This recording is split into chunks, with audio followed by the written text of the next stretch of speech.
Hi guys, welcome to week 4.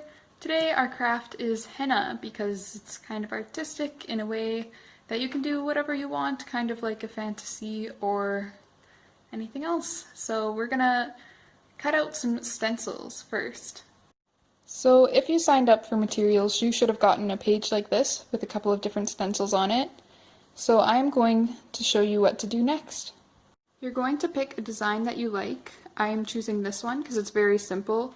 For some of the more complicated designs, like this one down here, it might actually be better to just take inspiration from it rather than use it as a stencil, because it would be very hard.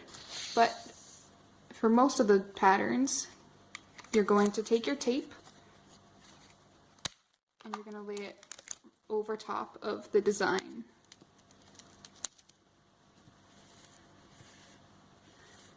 You're going to cover the entire front side, and then you're going to flip it over, and you're going to cover the back side where it is as well.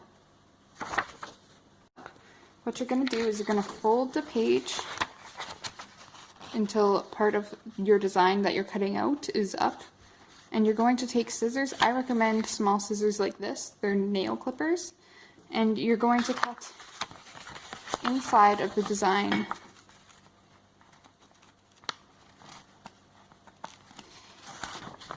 So there I have my first cut, and I'm going to go through and you're going to cut out your stencil.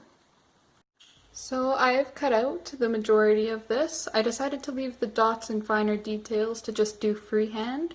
So you'll notice I got a little bit messy with my cuts, which I didn't do when I practiced this the first time. So if you end up with this, it hopefully should be fine, but just try to keep yours with as clean of cuts as possible, because then there's less chance of your tape peeling back. So then you're going to cut your design out of the thing, or out of the page, and you're going to try and make sure that you still have tape everywhere that you've cut it out. Now you're going to paste the henna onto your skin where you like it.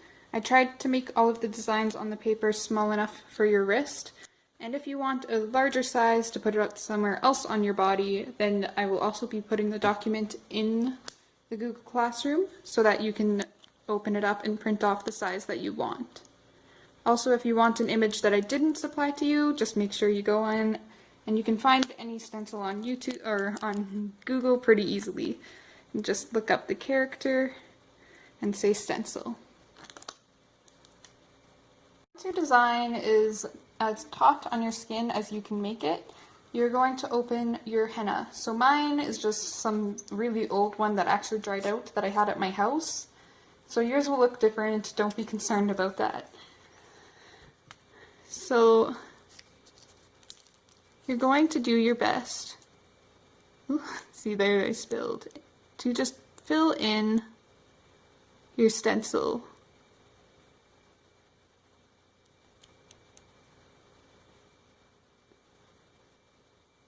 Henna will last on your skin for quite a long time, and if you do mess up when you take the stencil off, don't worry, you can still fix it pretty easily just with water and taking it off. But what you're going to want to do to make sure that your henna lasts the longest is throughout the day, every time it starts to dry, just take a spray bottle and spray some extra water on it. That way it'll stay wet as long as you want it to, and the design will be a little bit darker on your skin and it'll last a little longer. I also discovered if you want a henna look for just a day, you can use this stencil and use browning sauce actually. And the henna will last only for about 24 hours, but it'll be on your skin. The fake henna, that should be. You could also use tanning lotion, I imagine, and then just go sit out in the sun with your stencil. I'll see you when this is done. So here is what I came up with. There's a little bit of henna in places that I didn't want. I'm just going to use a toothpick to clean that up, and hopefully it works out as well for you guys as it did for me, maybe even better because yours will be a little bit thicker than mine that I added water to. I think it turned out pretty well. I'd be so happy to see what you guys make.